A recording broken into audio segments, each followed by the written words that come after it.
Somebody going to tell us when to start?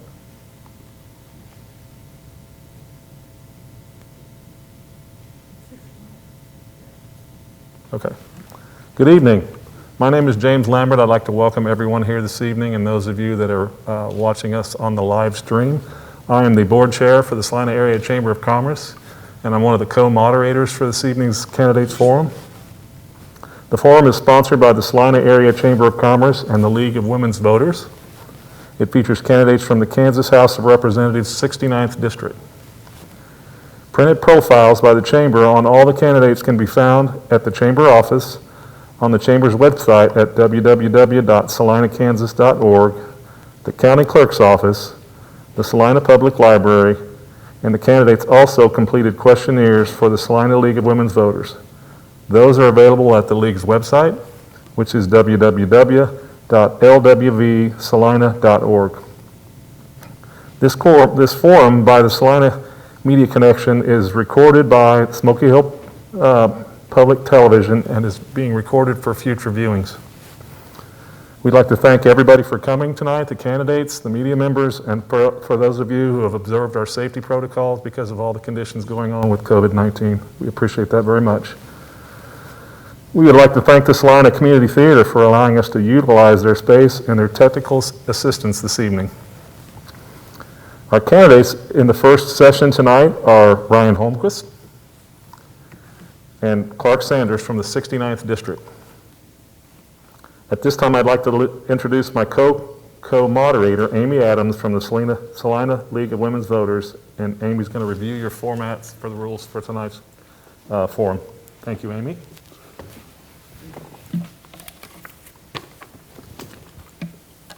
Good evening. I'm going to quickly review the format and rules. Each candidate will start with a 1-minute opening remark. We will alternate questions between the candidates.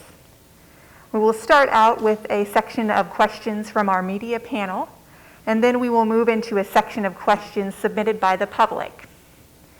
Candidates will have 1 minute to answer questions. The candidates will also offer 1-minute closing remarks. At this time, we'll move on to the candidates' opening remarks. Let's start with Mr. Holmquist. Good evening. I'm Ryan Holmquist. I'm a fifth-generation Kansan, and I'm a farmer and rancher. My family is still on the original homestead that we've had in the family in Saline County for 152 years. I have degrees from Bethany College and KU, and I have been the choir teacher at Salina Central High School for the past 13 years. I'm running because for too long, working families have worked their jobs and tried to raise their kids, pay bills, and barely get by, when at the same time, corporations and billionaires receive tax cuts and breaks.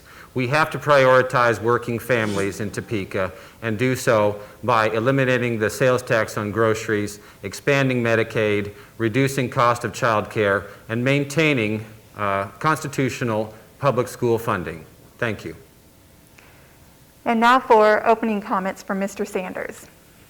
My name is Clark Sanders. I'm the Republican running for House District 69. I've been in Salina since 1985. Even when I took a brief hiatus working in South Dakota, I maintained my residence in Salina. So I've been on the radio for 34 out of the last 35 years here in Salina. Recently semi-retired this past April. I'm conservative.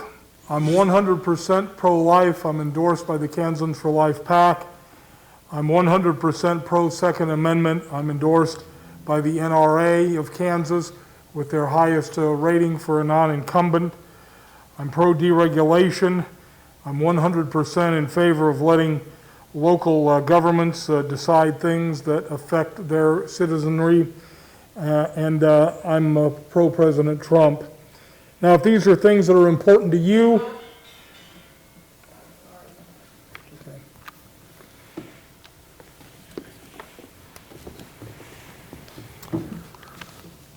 Thank you, candidates.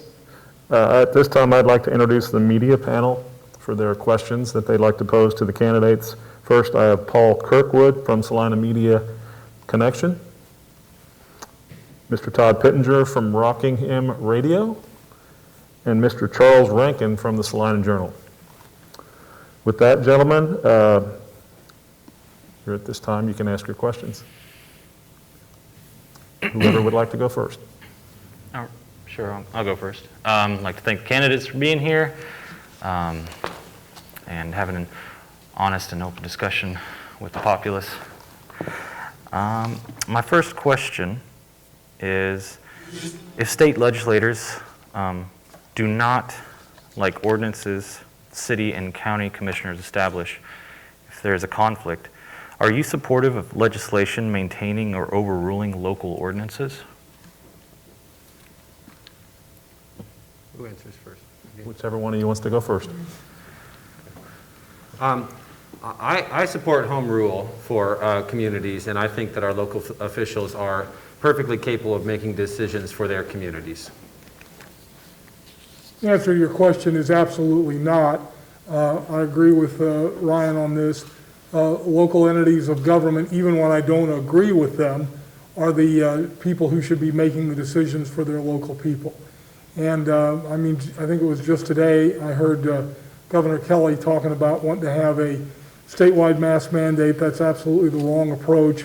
This one-size-fits-all approach that she's advocated until the legislature was able to establish a groundwork for not letting her do whatever the heck she wanted was a good thing. But I'm 100% in favor of home rule.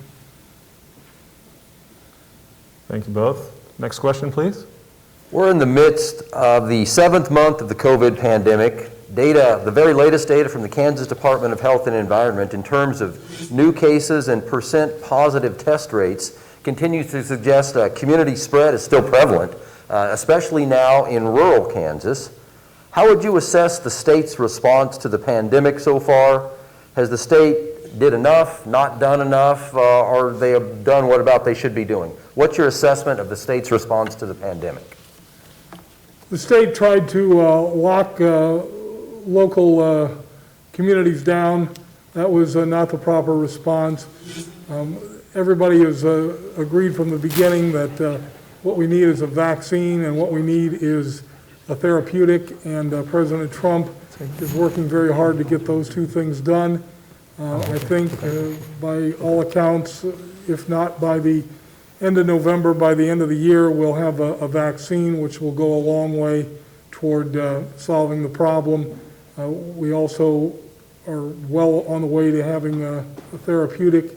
The state's role is, the state's been given a lot of money from the federal government, and the state's role should be to distribute that money as equitably and as quickly as possible.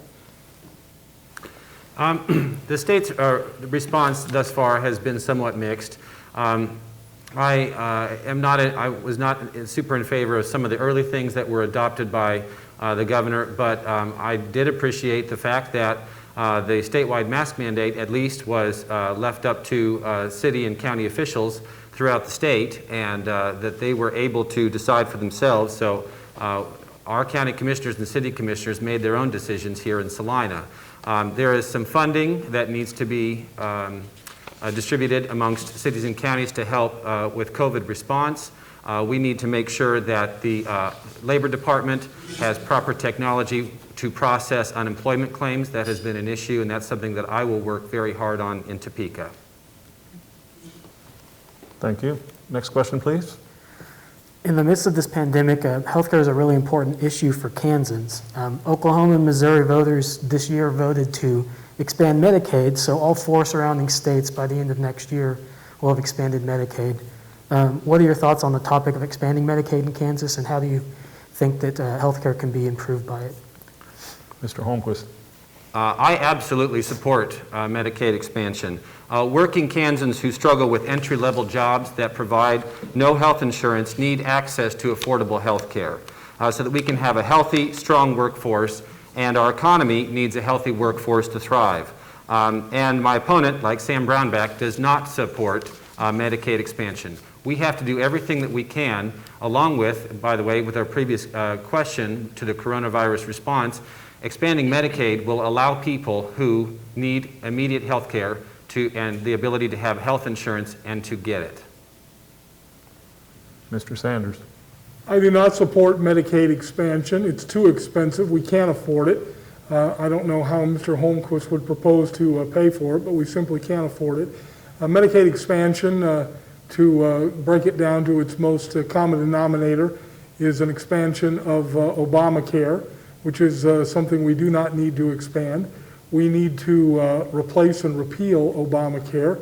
And I was a little bit flabbergasted to read on Ryan's Facebook page the other day that I'm supposedly somehow opposed to pre-existing conditions not being covered. I think he said that I'm in favor of allowing insurance companies to kick people off pre-existing conditions. That's awfully strange, seeing as I'm a guy who is married to a woman for 40 years who had a bout with cancer 24 years ago.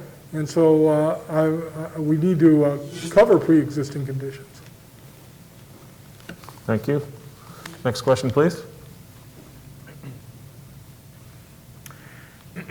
Would you support the formation of a nonpartisan district reorganizing committee rather than gerrymandering new districts in the upcoming legislative session? Mr. Sanders. The legislature failed miserably 10 years ago in the issue of redistricting. They couldn't get it done, and it ended up being decided by the courts. No, I do not favor a commission for that. The Kansas Constitution stipulates that the job of redistricting falls to the Kansas legislature, and it ought to be the Kansas legislature who are making these decisions. And we need to work together to come up with a fair and equitable way to do this. I'm not opposed to looking at computer models to figure out what is fair and right, but this is not for a commission, this is for the Kansas legislature. Mr. Holmquist.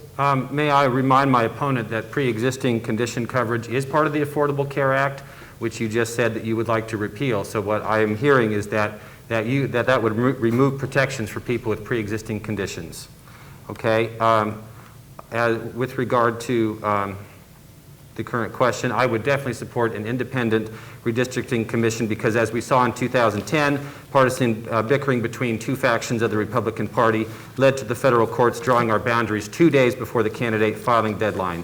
And it's also important that Salina not be split into 3 or 4 districts so that we can maximize our impact in Topeka. Thank you, Mr. Holmquist. Next question, please. With the pandemic, a lot of people are out of work, a lot of people looking for jobs. Initially, at the national level, there was some help for the unemployed. That expired in July. The two sides have not been able to come together for another package. Though the state is offering a little bit of assistance right now to the unemployed, how should the state help unemployed Kansans? Should we offer them more? Are we doing enough? What should the state do to help those unemployed in Kansas in lieu of the federal government having a package? Mr. Holmquist. The first thing that I would advocate for are tax programs for small businesses who've fallen behind on their tax payments to the state. Give them some time to catch up. Let them pay their tax bills without any onerous penalties or interest. And additionally, I have a proposal that if employers, schools, churches, or nonprofits hire new workers or give them raises, that I would like to provide a 20% tax credit on the increase in payroll expenses up to $5,000. So if a church wanted to start or expand a daycare, which is also a big issue, they'd get that 20% tax credit for hiring new people to staff it. Helps to incentivize businesses and expands our workforce. Mr. Sanders. There is absolutely no way that the state can afford to pay for even 10% of what my opponent is talking about. The best thing that the state can do is to get out of the way and let us get back to work and get everybody back to work. And that's how this problem is going to be solved. You know, there's not a government solution for everything. And I will mention that my opponent completely forgot to mention that when it comes to repealing Obamacare, about the replacement part. It needs to be repealed and it needs to be replaced. And when it's replaced, pre-existing conditions need to be a part of it. I've never said anything to indicate I'm opposed to having pre-existing conditions. I've never once said anything that I'm in favor of allowing insurance companies to kick people off if they have pre-existing conditions. Thank you. Next question, please, from the media. Broadband internet access has been a pretty big necessity as people have been working from home, as schools have been moving to offsite or to hybrid models. What role do you feel that the state government has in expansion of broadband internet access to rural communities and to underserved urban communities? Mr. Sanders. This is a great issue, and this is something that I think the state can have a role in. Yes, in the world we live in today, access to broadband is absolutely essential. And what exactly the solutions are for that, I'm not sure, but I will tell you this. I will support anything that is reasonable about expanding broadband. It definitely needs to be a high priority issue. Mr. Holmquist. There are plans in place to do that. There are current solutions being worked on. Part of the Kansas Rural Revitalization Initiative is specifically a program to bring broadband internet access to rural and outlying communities. Thank you. Next question from the media, please. Last year, a bill was introduced in the Ag Committees to give tax relief to farmers who develop carbon sequestration projects. Would you support promoting this type of climate legislation? Mr. Holmquist. Absolutely. And many farmers, may I say, including our own operation, already do carbon sequestration by doing practices like no-till and by planting cover crops. Those are incredible incentives that will help us keep and produce a safe and abundant food supply in our state, and a food supply that we need to increase production on as we are exporting those commodities to other states and to other countries overseas. I absolutely support such a program. Thank you, Mr. Holmquist. Mr. Sanders. Could I have the question restated, please? Oh. Yes. Last year, a bill was introduced in the Ag Committees to give tax relief to farmers who develop carbon sequestration projects. Would you support promoting this type of climate legislation? I'd have to see exactly what that bill was about. The climate is cyclical. I don't think there's any doubt about that. The climate is cyclical. I'm in favor of giving tax credits, so I could definitely take a look at that and might be able to support that. But the main thing that we need to understand about the climate, it is cyclical. And I don't know what kind of a burden this would put on the farming community, so I don't know. Thank you. Next question from the media, please. I live in the 69th district, so both of your names will be on my ballot. Also on my ballot and everybody else's ballot will be the question, should we fund a new jail here in Salina and Saline County? I know on the surface that's not a state issue, but the issue is overcrowding, not just in the Saline County Jail, but in jails across our state. At the state level, what can you do to help with that problem? Mr. Sanders. Sentencing guidelines, I think that obviously that there are too many people spending time in jail that are nonviolent offenders, and I think that we should work very hard to eliminate the need that we seem to feel is to send a lot of people to jail who frankly don't need to be there. In fact, we have a local program here in Salina, Surge, which is a restitution program for offenders that might not even involve any jail time. And so I think sentencing guidelines, a revision of that so that not so many people are eligible, if you will, for jail. Mr. Holmquist. We have to remember that the failed Brownback tax experiment produced cuts to corrections and to law enforcement, and that our police have had to do so much more, like serve as mental health professionals and sometimes get put in situations where they are under-equipped and undermanned. We have to make sure that we are in a position as a state to provide that kind of funding, as well as we have to, like my opponent says, reduce some sentencing guidelines. Most people, as we know, are in jail due to substance abuse, and it would be cheaper to treat them for those addictions rather than create a revolving door in and out of jail. Thank you. Next question from the media, please. Barring federal aid, what do you feel the state should do to tackle the likely budget shortfall that will be coming next year with the pandemic? And what other revenue sources should it look at to accomplish this, such as legalizing cannabis or legalizing sports betting? Mr. Holmquist? Without seeing any year-end revenue numbers and without knowing what relief may or may not come from Congress, it might be irresponsible of me to speculate on such a thing. Revenues have been down. That's true for several months in a row. However, in the month of August, we know that revenues were almost close to normal again. And we are still a long way off from the end of the year. Some of the ways that we can make up revenue is with online sales taxes from online entities, out-of-state entities, medicinal marijuana, and also legalized sports betting. Mr. Sanders? So we're going to be somewhere $1 billion in the hole, maybe even more in the hole.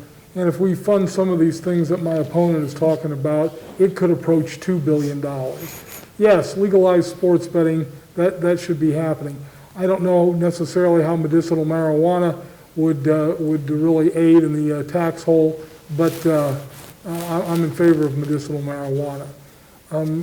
There are a number of measures that are going to have to be looked at, but the bottom line is we're going to have to be cutting spending. And we tend to be addicted to government, and we've got to get ourselves off of that addiction. We've got to be free market, and we've got to let the free market work. Thank you. Next question from the media, please. Given the fact that the Ogallala Aquifer covers 175,000 square miles and is shared by 8 states, how should the state legislature address the loss of water in the aquifer? Mr. Sanders? Well, we need to ensure that we're getting our fair share, and that's been a problem in the past. We know for a fact that Nebraska has, because they're upstream from us, have taken more of the water than they have a right to. Derek Schmidt, our Attorney General, has been great about fighting this, and we have won in court, but we need to make sure that we get the water that's due to us. Mr. Holmquist? We need to incentivize no-till crops and dryland crops being planted. Farmers need to do what they need to do, and they need to be able to have successful operations, but the draining of the aquifer is a huge problem.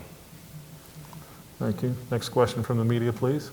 At the state level, how would you address or handle the issue of racism and police brutality? First of all, do you think it's an issue? I know here locally in Salina there is a movement of sorts for maybe a citizen review board to offer some oversight of the Salina Police Department, but at the state level, do you think that's an issue, a statewide issue, and if so, how would you handle it?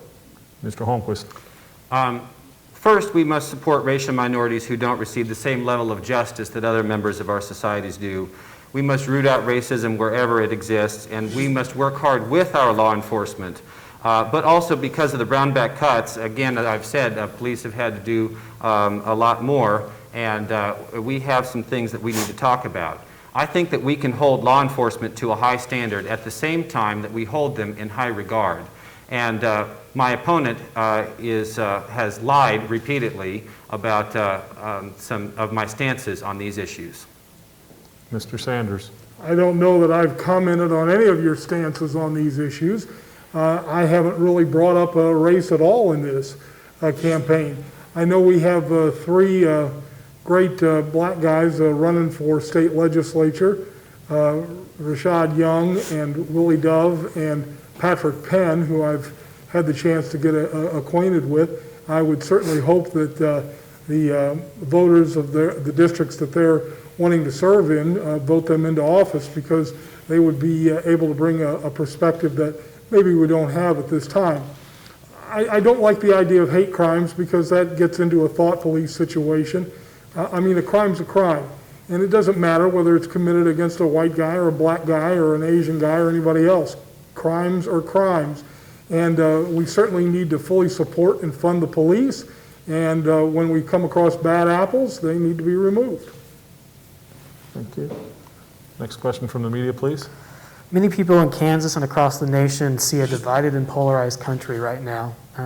If you're elected, how do you plan to bridge this divide in your role as a legislator, and how do you work across the aisle with colleagues that differ from you? Mr. Sanders.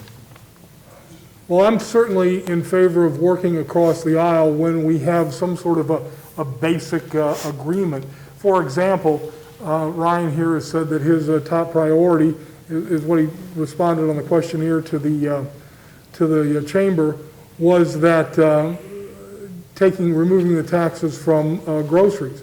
I can absolutely support him on that, and I'll be willing to work with anybody in the legislature who wants to remove the sales tax from groceries. Now, we've talked a little bit kind of bantered back and forth about the abortion issue. I'd like my opponent tonight to say that he would absolutely support the Value Them Both amendment, and that he would stand alone as the only Democrat who would be in favor of trying to get Value Them Both onto a ballot and voted into the state constitution. I don't know if partisanship is a huge issue, but we have a do-nothing legislature that often spends their time debating resolutions about laws passed in New York State rather than dealing with the problems of Kansans, and I will work with members of both parties to advance legislation that will help working Kansans. And incidentally, Mr. Sanders, you have lied again. You are peddling a stream of lies, and there is, according to your mail, there is no such thing as a post-birth abortion, and I abhor partial birth abortions. And it is so clear that your campaign is so bereft of ideas that could help working people that you just lie. So what you're hiding is that you want to force women who are victims of rape and incest to bear their rapist babies, and your support for the Value Them Both amendment unequivocally demonstrates this. Next question from the media, please. If the Affordable Care Act were to be overturned at the national level, what steps would you take to help remedy this in Kansas? Mr. Holmquist. Well, first of all, I don't support overturning the Affordable Care Act, and one of the biggest impediments to entrepreneurship in Kansas and our country is the access to affordable health insurance. If the Attorney General and his supporters, like my opponent, have their way, the court will invalidate the ACA, and everyone with health insurance from the marketplace will find themselves without it, especially those with pre-existing conditions, who will be left out in the cold and facing bankruptcy because of having to pay for those conditions. Mr. Sanders. Obamacare needs to be repealed. Obamacare needs to be replaced. Nobody is talking about kicking people off of their insurance if they have a pre-existing condition. Now, if Ryan here is as gung-ho about wanting to pass meaningful legislation about abortion as he says he is, then he needs to pledge tonight to support the Value Them Both amendment, a constitutional amendment that would give the legislature, if we get approval from the people of Kansas, to make meaningful legislation about abortion. If he doesn't support that, then that means he's not interested in being able to fulfill a role as a legislator, making laws relative to abortion. I ask him to pledge to do that tonight. Thank you. Next question from the media, please. We touched just briefly on the topic of marijuana. I want to broach it a little more. We've opened, maybe cracked the window a little bit with some hemp, making it legal for growing some hemp here in Kansas. What are your thoughts on, we discuss medicinal marijuana, but marijuana itself, decriminalizing marijuana in Kansas? Would you be in favor of that? Mr. Sanders. I think we've got to take this a step at a time. I do support medicinal marijuana. There's too much evidence that it helps too many people. But before we go into decriminalizing marijuana altogether, I would like to see what the results of medicinal marijuana are. Mr. Holmquist.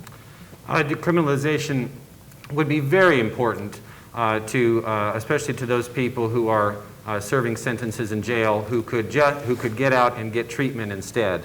And medicinal marijuana, of course, with safety procedures so that people who are under a certain age don't have access to it and that it is regulated at the state level, I think could be a huge asset to all sorts of people who have certain conditions, such as veterans with PTSD or cancer patients. I would strongly support that. Thank you. Next question, please. What do you believe is the most important issue for people in Salina, and how do you plan to take that issue to Topeka with you? Mr. Holmquist. I have knocked thousands of doors and talked to thousands of people in the last 5 months, 7 days a week, talking to people in the 69th District. And the single biggest issue that they have, that they talk to me about, is health care. And we can solve that issue by expanding Medicaid. Mr. Sanders. Single biggest thing that we can do is support home rule so that those people who are our city commissioners, our county commissioners, our USD 305 school boards members can make decisions that are pertinent to the city of Salina as the conditions on the ground warrant. Thank you. Next question from the media, please. Well, I am out of questions. I guess I did have one that I thought of in the meantime, although it is more pointed towards a particular candidate. I don't know if that's allowed or if they have to be answered by both. Both? Okay, then I'm out of questions. Okay. I've heard each of you talk about what is wrong with the other one. Can you tell me something that you admire about your opponent as opposed to what you don't like about your opponent? Mr. Sanders. Absolutely. Ryan Holmquist is put his hat in the ring. He's running to be a state representative. He's working very hard. Campaigns are hard, and he's done that. I also know that he is an award-winning music teacher, and I hope that the students at Salina Central get to benefit from his expertise in teaching music during the second semester. I certainly admire Mr. Sanders' commitment to his community, having served in the media at KSAL, which extends itself out to lots of community events and functions, and many of them for many good causes. And that speaks to his character as a member of our community. Thank you both. And thank you to Mr. Kirkwood, Mr. Pittenger, and Mr. Rankin. This will conclude our questions from the media, and I'm going to turn it over to my co-moderator, Amy Adams, and she will address the questions from the audience. Thank you very much. Right. So I have several questions that were submitted by the public ahead of time. We'll start with a ground level question. Why are you seeking this office, and what do you hope to accomplish? Let's see, we'll start with Mr. Holmquist. As I said in my opening statement, I'm running because for too long, families are trying too hard to get by, and they are just barely getting by. And my priorities are eliminating the sales tax on groceries, reducing the cost of child care, getting people health care that can't afford it by expanding Medicaid, and making sure our schools are adequately and fully funded. Mr. Sanders. I would like to get value them both on an August ballot. That's certainly something important to me. And again, I call on Mr. Holmquist to commit to joining me in that effort, as I am more than willing to join him in the effort to eliminate sales tax on groceries. But we all have heard about the games they play in Topeka. We had a session that was literally 5 minutes short of being 24 hours, despite the fact that there is a law in the legislature that no session should go past midnight, but of course when things get going too long, they just suspend that rule. We have got to fix the way we legislate. and I want to get on the Rules Committee and learn what all the rules are, and then figure out a better way to do the work that Kansans need done at the legislative level more efficiently. Thank you. We received several questions about taxes from the community. I will start with a general question. Rank and order what taxes you would cut. And we'll start with Mr. Sanders. Number one, sales tax on groceries. I would cut that.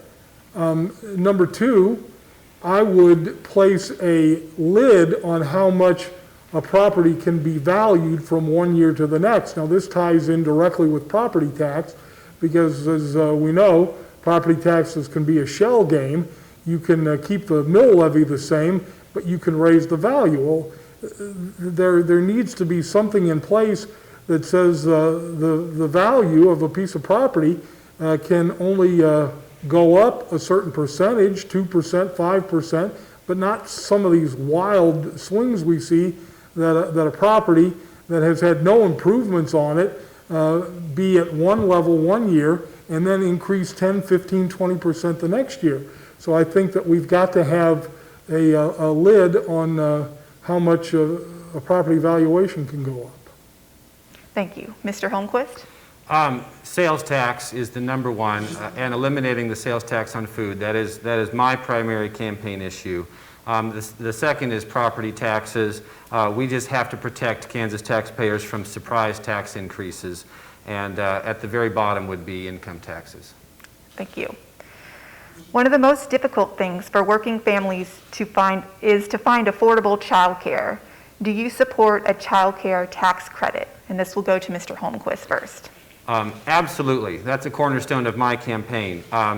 When Brownback bankrupted our state and didn't admit that it didn't work the way he wanted, he made huge cuts, and we lost the child care tax credit that we have. We have gotten it back to some degree. We need to double that child care tax credit because we need to make sure that working families have the ability to get affordable child care so that they can be productive members of our economy, be able to raise money for themselves and provide for their own families and children. Thank you. Mr. Sanders? Certainly a child care tax credit is something that needs to be looked at, but the reality of the situation that we're in is we're in a $1 billion plus hole. Maybe closer to $2 billion. So yes, that a child care tax credit is definitely something that in principle I could support, but whether that's going to happen this year, I don't know, because we've got to figure out a way to dig ourselves out of this hole. All right, thank you. The property tax lid has been discussed in the Kansas Legislature for years. What is your stance on this topic? And we'll begin with Mr. Sanders. Well, I think I articulated my point of view very clearly earlier, but again, to reiterate, I'm not for property taxes are something that the local governments decide, and they ought to be left to decide that. What I am opposed to is a county appraiser who can just arbitrarily raise the value of a piece of property by way above what the market would bear. And I'm certainly opposed to situations when we have a recent sale that didn't involve a family or a friend, that they come up with some sort of value allegedly based on properties, comparable properties. So there needs to be a lid on how much valuation can be raised. Thank you. Mr. Holmquist? I definitely support a property tax lid. Part of my answer to the previous question was that we can get surprise tax increases. And that's not a good thing, especially for when we're talking about farmers and ranchers who own a lot of land and then are not getting their commodities to market or not getting good prices for them, and all of a sudden are hit with a tax increase. Thank you. Do you support eliminating various sales tax exemptions in the state of Kansas to raise revenue? And we'll start with Mr. Holmquist. I don't like raising a sales tax in any circumstance. All right, thank you. Mr. Sanders? I support eliminating sales tax on groceries. That needs to be eliminated. Thank you. Do you support expanding the earned income tax credit? Why or why not? And we'll start with Mr. Sanders. That's something I can support. Anything that's, going to be about reducing taxes is something in principle I'm in favor of. But again, I am very concerned about this hole that we find ourselves in. And if we start reducing every tax in sight, we'll never dig ourselves out of it. Thank you. Mr. Holmquist? Yes, we should reward hard work by families who work 2 or 3 jobs trying to raise those families, and the earned income tax credit is a better way to help people escape poverty than simply give them a handout. Rewarding work is always a better way. Okay, thank you. One last tax question. Consumer trends, especially during COVID, have seen a dramatic rise in internet commerce and sales. This trend is hurting local economies as revenue and taxes from sales don't stay with the local businesses and taxing entities. How can the Kansas Legislature assist? Mr. Holmquist.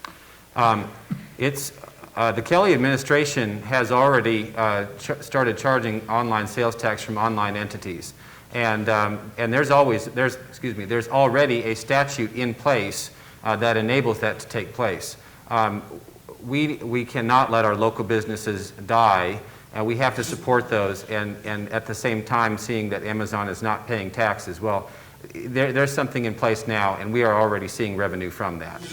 Thank you, Mr. Holmquist. Mr. Sanders? Amazon is paying taxes. Walmart is paying taxes. I am definitely in support of anybody who does commerce on the internet paying their fair share of taxes, paying the sales taxes that the local stores, whether it be one of the big box stores or whether it be a mom and pop operation, they should all pay the taxes equally.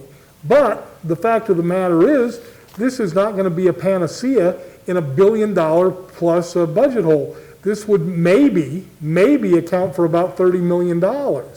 And while it's good, and while we need to do it, anybody who thinks that this is going to solve our budget problems hasn't studied the numbers. Thank you. Moving on to another topic. We've already talked about the Affordable Care Act, but what efforts would you work towards to lower the cost of health care in Kansas? Mr. Sanders? We need to allow commerce across state lines. We need to allow competition. You know, if there's a company that operates in several states, which there are lots of those kinds of companies here in Kansas, we need to allow their insurance program to be fully funded in the state of Kansas. And if that means that somebody in Kansas is sending a check off, or a company here in Kansas is sending a check off to Georgia or Nevada or wherever, we need to allow that. Thank you. Mr. Holmquist? If we were to lower health costs for working people, we need to expand Medicaid. Give people the ability to see a doctor before their health condition becomes an emergency, which will result in better economic outcomes and will save money on costly interventions for those people at a later time. Thank you. Moving on to another topic. Are you in favor of raising the minimum wage to $15 per hour? Why or why not? Mr. Holmquist. I am not in favor of raising the minimum wage to $15. I think a good place for our economy, a good starting place would be $10. But we can also, by expanding the earned income tax credit, that's another way that we can help people who work minimum wage jobs get enough money to make ends meet. Thank you. Mr. Sanders? Absolutely not. I'm not in favor of expanding the minimum wage to $15 to $10 or to anything other than what it is now. And the fact of the matter is that it ought to be people who are just starting out in their work careers, who are working in those minimum wage jobs. And if you expand, there's no such thing as just expanding the minimum wage, because if you do that, everybody has to get a raise. And for the life of me, I don't understand why the government has any role being involved in the employer-employee relationship when it comes to wages. Thank you. Moving to budget. What do you think are the 3 most important items in the annual budget for the state of Kansas? Mr. Sanders. Well, obviously, education is at the top of the list. I support quality education. I don't support the fact that the court took over the legislator's role and mandated a particular number, but certainly we need quality education, and it needs to be funded. Secondly, transportation. We've got to, that has got to be a budget priority in the state of Kansas. And relative to a third item, certainly economic incentive to get businesses to relocate in Kansas, like we've had a great success here in Salina recently, is something that I'd be in favor of. Thank you. Mr. Holmquist. Education is the number one, both public and higher education. And may I remind my opponent that the court took over the role because of over 20 plus years of lawsuits because your party didn't do their job for our kids. Secondly, roads and bridges. And 3, Medicaid. Support our seniors, pregnant women, children, as well as foster care services. We have to remember that the failed Brownback experiment resulted in more than 70 children being completely lost by the state, and we literally did not or do not know their whereabouts because of cuts made to DCF. Thank you. Staying on the topic of budget, what is your plan to balance the budget in the 2021 session? Mr. Holmquist. Well, I think we sort of addressed this with the media question already, but I mean, again, without seeing any year-end revenue numbers and without knowing what relief might come, we still don't know. We still don't know what's coming for us. And I think it just would be irresponsible at this point to speculate what's going to happen by January. Thank you. Mr. Sanders? So for those who aren't aware, it's a constitutional requirement that the governor of the state of Kansas submit a balanced budget to the legislature, and then the legislature adopts it or changes it or amends it as they see fit. So obviously it starts with the governor, in this case Laura Kelly, to submit a balanced budget, and then we'll see where we go for there. And I'd like to remind Ryan that last I heard, Sam Brownback wasn't on the ballot this time. Thank you. Please describe your thoughts and ideas towards lessening regulatory burdens on businesses in Kansas. Mr. Sanders. I'm sorry, again, please. Sorry. Please describe your thoughts and ideas towards lessening regulatory burdens on businesses in Kansas. Well, I'm very pro-deregulation. I'm absolutely pro-deregulation. Government needs to get out of the way in as much as possible and let the free market do its thing. That's where we thrive. Thank you. Mr. Holmquist? Well, as a farmer, I certainly understand the burdens that regulations can have on business, and I understand while some of them are onerous, I appreciate the ability to breathe clean air, drink clean water, and have ourselves a safe and abundant food supply. Thank you. On to another topic. What statewide changes could alleviate hunger in Kansas, the breadbasket of the world? Mr. Holmquist. Eliminate the food sales tax. Expand Medicaid and expand child care tax credits. Those 3 things combined together, people will have more money to pay for food. Thank you. Mr. Sanders? I agree on number 1, eliminate the food sales tax, but I also think that what we have going here in Salina, a program that was started, I don't know, 30 years ago now, I think, by Jack Parr and at the time Jane Glenn, now Jane Kramer, called Project Salina, that I've been a board member of Project Salina for a long, long time. I'm a past president of Project Salina, where we make an effort here in Salina to raise food for 5 agencies that help feed the hungry: the Emergency Aid Food Bank, the Salvation Army, the Ashby House, DVAC, and the Salina Rescue Mission. And I've also been involved and lately the chairman of the Super Bowl drive here in Salina. And again, these are local initiatives, and we can be a model in the state of Kansas for trying to solve this problem as best we can locally, not involving the government. Thank you. We're drawing to the end of our time for public questions. So here's your final question for tonight. How do you feel about for-profit jails and prisons? Mr. Sanders. That's something that I think would have to be looked at and studied. I think certainly protecting the safety of all Kansas citizens is basically the duty of governments at all level. If they're as just without any kind of oversight, I wouldn't be in favor of that, but I would be in favor of looking at proposals. Thank you. Mr. Holmquist? I oppose for-profits, jails, and prisons. All right. I will turn it over to my co-moderator for the closing remarks. Thank you, Amy. We've come to that portion of the evening where we're going to allow each candidate to have their closing remarks noted. And at this time, it's a 1-minute closing remark. At this time, we'll go to Mr. Adams. Excuse me, Mr. Holmquist.